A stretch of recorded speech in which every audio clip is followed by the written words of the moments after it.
Oh, we're having fun already, I see. Well, first of all, I'm glad that you brought, Mr. President, the uploading to the social media, because get this. Listen to this. أنا قاعد أكلمك من جوبا بسيم. افتح الواتس تبعه كل وين. شوف كيف قتله. شوف كيف قتلك بيدي يابا. ابنك قتل يهود. هاي دخل مفلسين يابا. يابا قاعد أكلمك من جوال يهودية. قتلتها وقتلت جوزها. 10 بيدي يابا قتلت 10. يابا 10 بيدي قتلت. I understand. I'll translate. Don't worry. It's for the majority of Arab speakers here. Okay. This is a Palestinian, not affiliated with Hamas, according to what he says, just a citizen. And he's saying, Dad, Allahu Akbar, I just killed 10 Jews. I have their blood on my hand. I stole her phone. I'm speaking with you from her phone. This is a Palestinian, which you will call a civilian if the IDF eliminates.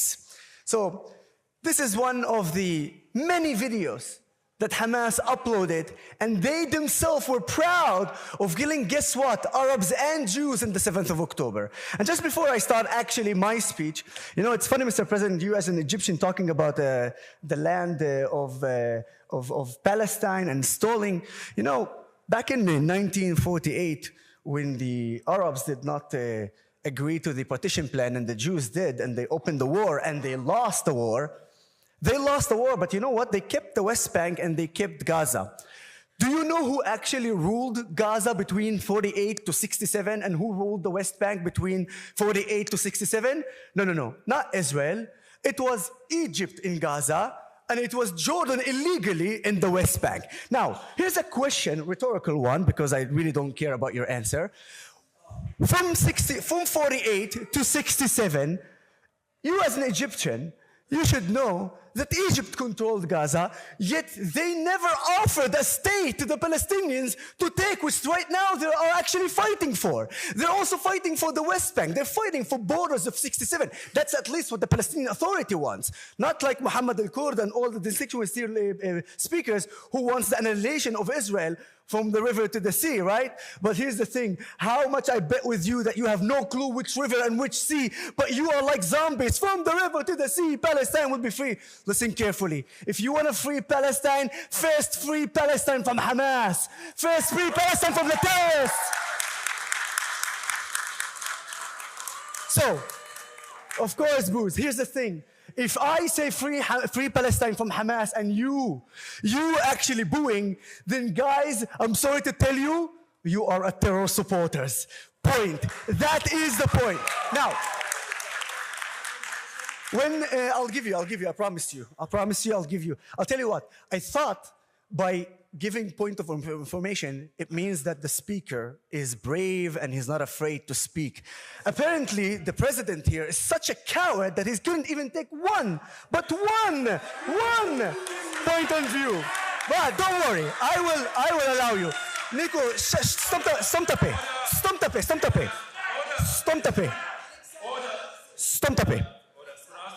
tape.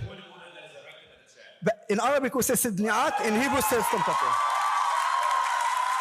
Israeli flag. Now, for her. This is the second time that this speaker has been booed, which is important. I'm fully aware of the forms of the House, and I will do my best to make sure that the speakers have silence. Thank you. To be honest with you, I'm not surprised, and in fact, when everybody say, I hope... Another point of what has been raised, I have to take it. Just for the sake of having the debate, could the speakers on the opposition please avoid the hostility towards members of the House, just for the sake of continuing this debate? The point of what has been noted. Thank you very much. Please continue. All right, so, basically, what we're talking about... Yeah.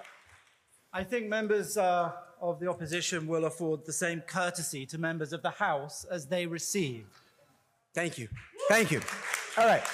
Now, just to make one very obvious statement, you know, everybody is saying the House should vote. I hope the House would vote, as if we already don't know what the House is going to vote tonight. But you know why I'm here? I'm here, one, just to show you that we are not afraid to confront all those anti-Israeli lawyers who twist the facts and lie time after time. And what's so crazy is that the majority of you have never been in the land of Israel, have never lived in the land of Israel, and then you have the audacity to come to speak to an Arab who was born in Haifa, the largest mixed city in Israel, raised in Nazareth, one of the largest Arab city in Israel, and then you get the audacity to tell me if I live under apartheid regime. Shame on you. You have no clue what you're talking about. So allow me, in order for me to actually explain what's going on. Thank you.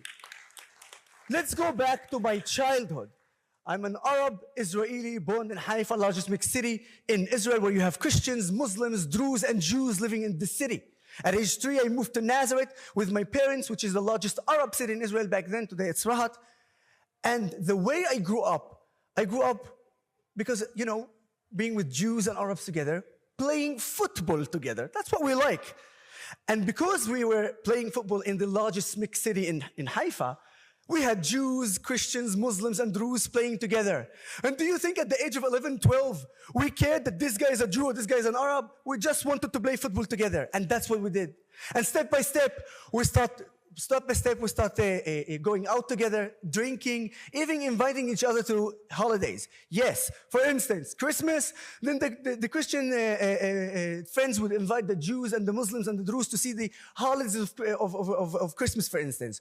Whether it was Eid al-Adha, then the Muslims or the Druze would invite the Jews, and the Christians and the Jews would invite them to see each other and how is those holidays going together. And yes, when it was Passover, then the Jews would invite the Christians and the Muslims and the Druze to see the holidays. This is how we bridge gaps.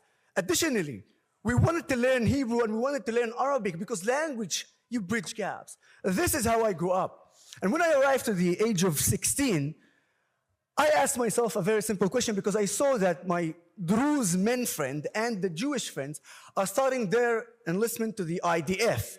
Now, I asked the question, why am I not serving in the IDF? Apparently, some people do not realize that Arab Christians and Arab Muslims are not obligated to serve in the IDF, but if you want, you can volunteer. I decided to volunteer and serve in the IDF. Many people ask me, why did you choose to take that decision and actually serve in the IDF? I said, guys, it's in the initials. It's the IDF, it's not the JDF. And IDF means Israeli Defense Forces are not Jewish Defense Forces. And when Hamas and Hezbollah and the Iranian regime attack Israel, they attack all the citizens of Israel. And when the IDF protects Israel, the IDF protects all the citizens of Israel, whether you want it or not. This is how I looked at it, and this is how exactly it was. And then when I arrived at the age of 18, just a month and a half before the beginning of my service, a person came to me and said, Yusuf, are you absolutely sure that this is the way and the path that you want to take? And I said 100% yes. That was about, thank you very much. I'm very proud of that shame. Thank you very much. Thank you very much. I'm really, really proud of that shame. Now, and I said, yes, I'm 100% sure that this is the way that I want to take. All this was right up until the 4th of October, 2003. On the 4th of October 2003, which is a month and a half before my beginning of the service, a Palestinian female suicide bomber entered the Maxim restaurant in Haifa and blew up that restaurant. It's a restaurant co-owned by Arabs and Jews. People from Arabs and Jews are eating there, working there. The devastating result of that terror attack, 21 Israelis were murdered, Arabs and Jews. Over 50 were injured, Arabs and Jews. Arabs and Jews were killed because of that Palestinian terrorist. From that moment, I realized one thing. My decision wasn't 100%. It became 1,000,000%. And I knew that serving in the IDF is not only the right thing, but it's the most moral thing to protect my society. And when I say my society, I'm not talking about the Jewish society. I'm talking about the Israeli society, where you have Jews and Arabs together. And you can shout shame as much as you want, as I told you. I am so proud in every decision that I took to protect my country, to protect my society, and to protect my people from terrorist organizations like Hamas, who time after time kill Arabs and Jews. Now, after a year, I become a commander. I, as an Arab, was a commander over Jewish soldiers in the IDF, Take that, apartheid. You're talking about apartheid. I gave orders to Jewish soldiers to do exactly what an Arab IDF soldiers said to do. And then, as I said, you keep shouting shame. I'm proud of that, proud of that, proud of that, proud of that. I do want the time when they shout shame. Now, here's the thing. I'm going to actually give you a point. One time I was in a lecture, and I gave exactly this point where I said, I'm an Arab, I commanded over Jewish soldiers in the IDF. And then some anti-Israeli zombie get up and says, Yusuf, you are an absolute sucker. You know why? And I said, why? Because once there is no use of you, you're an Arab. The Jews will kick you and throw you to the garbage. That's what has been told to me in front of 500 students. When there is no use of you, the Jews will throw you. Everybody started cheering there from the anti-Israelis, clapping and like having fun. And I say, this is really interesting.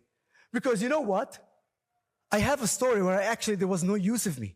And in fact, not only there was no use of me, but saving me is putting Jewish lives in danger. Now, according to this anti-Israeli, this is the perfect time. I do need to finish this story if they interrupted me too many times.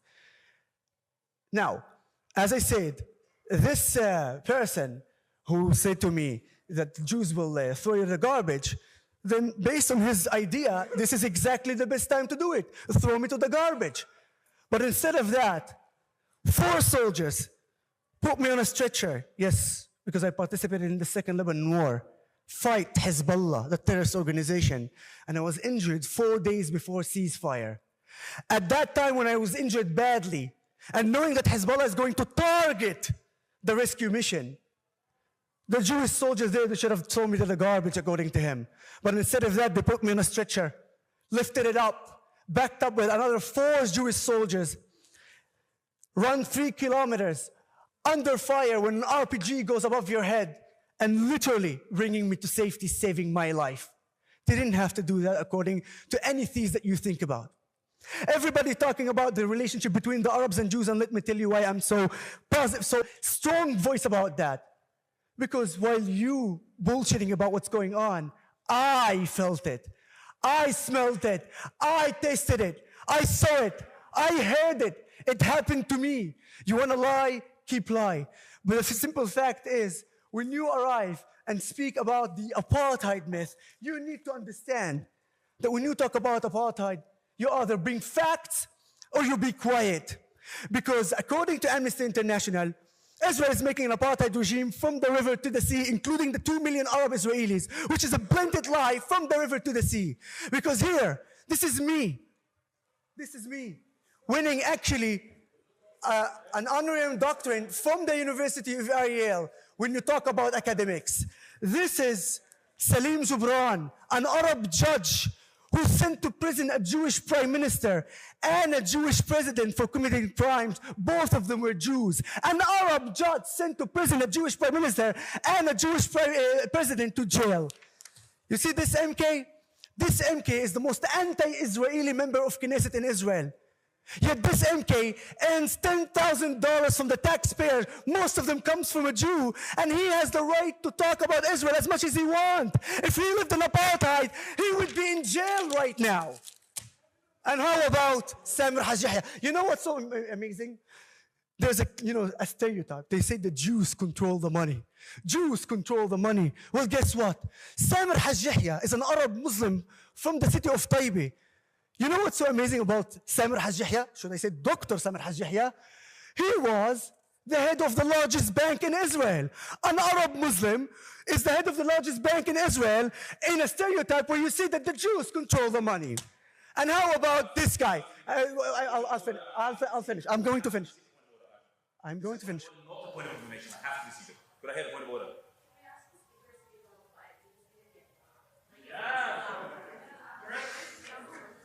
Annie, let's take the microphone a little bit. Thank you for that.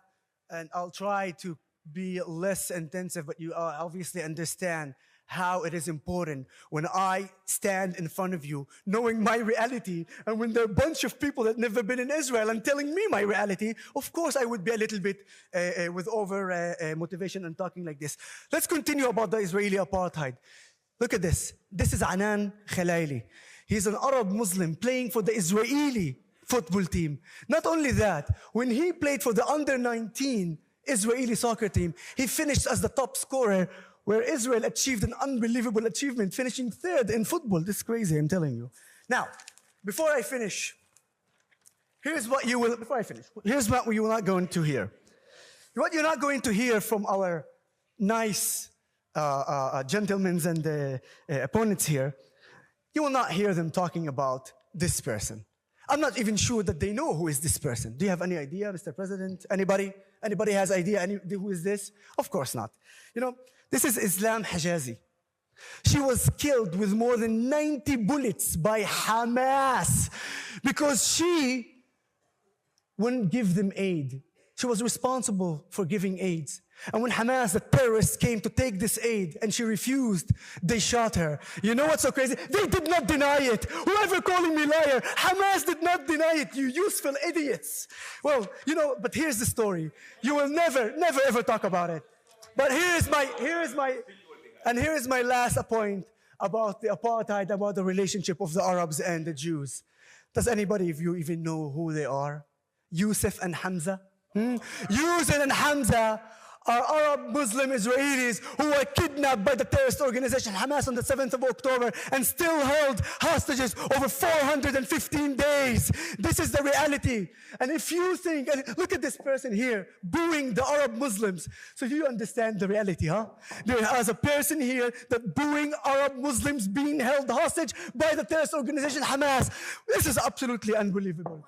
And this is my last comment, because I know that I've been here because of this interrupting. Now, ladies and gentlemen, by the way, just to let you know, if anybody, because I've heard here someone saying collaborator, I really don't want you, I don't want you, I've heard that someone called me here collaborator. I really urge you not to insult Nico Pellet, please. That's one. And second, to refer to the genocide act that you're talking about. There's a reason why all of you, or the majority of you, talking about 40,000. Ask yourself one question. Why you never differentiate between combatants and civilians? Why you always bringing 40,000, 40,000? Once you start realizing that the IDF managed to eliminate more than 10,000 terrorists, you will understand what's something called the ratio in war, unfortunately, that Hamas started. Whether you like it or you don't like it, I know. No, they're booing me and I can't finish. I want to finish. Order. I want to finish. Order. Could I ask the speaker to conclude? I really want to finish. Guys, I really want to finish. Keep booing me, and I'm going to keep going. Go. Okay. Ladies and gentlemen, whether you like it or not, what is happening in Gaza today, what is happening in the war that you, it means Hamas and their supporters, started, and now they're crying, it's only because of the simple fact that you are losing. You're losing the Lebanese, you're losing the Arab world, you're losing every single thing that you thought that you can win. And you know why you're losing? I'm done. He has been very generous with this time. I asked you to respect the rules of the House. I'm fine. I'm just four less words. You know what you're losing? Because you thought you could destroy Israel, but Israel is here to stay.